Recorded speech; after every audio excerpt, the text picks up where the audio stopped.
খুলনায় আসছেন BNP chairman Tarique Rahman. Khalishpur প্রভাতী school মাঠে দুপুর আনুমানিক 12টায় তিনি প্রধান অতিথি হিসেবে উপস্থিত থাকবেন।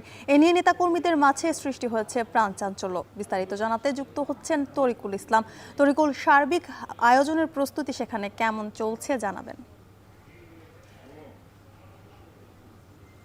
জ্যোতিকা, খুলনায় দীর্ঘ 22 বছর পর বিএনপি চেয়ারম্যান তারেক রহমান আসছেন এবং সেই উপলক্ষে খুলনায় মহানগর এবং জেলা বিএনপি সহ যারা সংসদ সদস্য প্রার্থী রয়েছেন তারা একযোগে কাজে নেমে পড়েছেন। আমরা গতকাল দেখেছি তারা মাঠ পরিদর্শন করেছেন। খালিশপুর প্রভাতী স্কুল মাঠ একটি বড় একটি জায়গা, যে কারণে এটাকে বেছে নেওয়া হয়েছে। আরেকটি কারণ হচ্ছে এই জায়গায় এটি একটি শিল্প অঞ্চল ছিল এবং সেখানে মানুষের যে দাবি এবং শ্রমিকদের দাবি যে তারেক রহমানকে সামনে থেকে দেখবেন এবং তারা দাবি জানাবেন যে অন্তত এই অঞ্চলে আবারও তিনি যদি সরকার গঠন করেন তখন এই অঞ্চলে যেন গুরুত্ব দেন এবং এখানে যেন শিল্পের যে প্রাণচাঞ্চল্য সেটি ফিরে আসে এবং লক্ষাধিক মানুষ যে বেকার হয়ে পড়েছেন সেই সব মানুষদের আবারও কর্মসংস্থানের সুযোগ সৃষ্টি যেন হয়।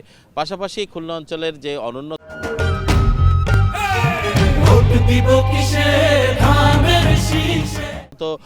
যে বিষয়গুলো রয়েছে, যেগুলো না পাওয়ার বিষয়গুলো রয়েছে, সেগুলো তারা জনসাধারণ তুলে ধরবেন, এটি তারা প্রত্যাশা করছেন। এবং আমরা এই উপলক্ষে আমরা দেখেছি যে নেতাকর্মীদের মাঝে একটি প্রাণচাঞ্চল তৈরি হয়েছে। তারা বিভিন্ন মোড়ে মোড়ে স্বাগত জানাতে তারা প্রস্তুত রয়েছেন, বিভিন্ন কার্যক্রম তারা করছেন এবং গতকাল রাতভর তারা কাজ করেছেন বলে আমাদেরকে জানিয়েছেন। আপনারা দেখতে পাচ্ছেন মাঠের অবস্থা।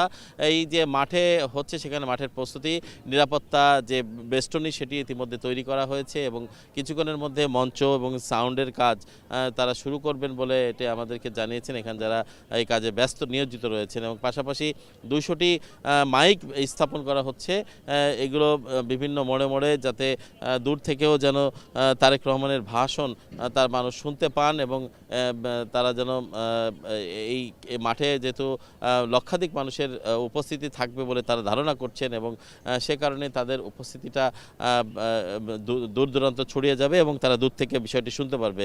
তো আমরা আরেকটি বিষয় দেখেছি যে এখানকার যারা প্রার্থী রয়েছেন সেই প্রার্থীরাও কিন্তু তাদের সমর্থক এবং বিভিন্ন আসন থেকে তারা কিভাবে এখানে মানুষ নিয়ে আসবে এবং কি শৃঙ্খলার সাথে কিভাবে পরিবহন ব্যবস্থা হবে সব কিছু তারা কিন্তু ব্যস্ত হয়ে পড়েছেন সেই কাজে। এবং আমরা দেখেছি যে এখানকার কর্মীদের মধ্যে, নেতাকর্মীদের মধ্যে একটি কর্মচাঞ্চল্য সৃষ্টি হয়েছে।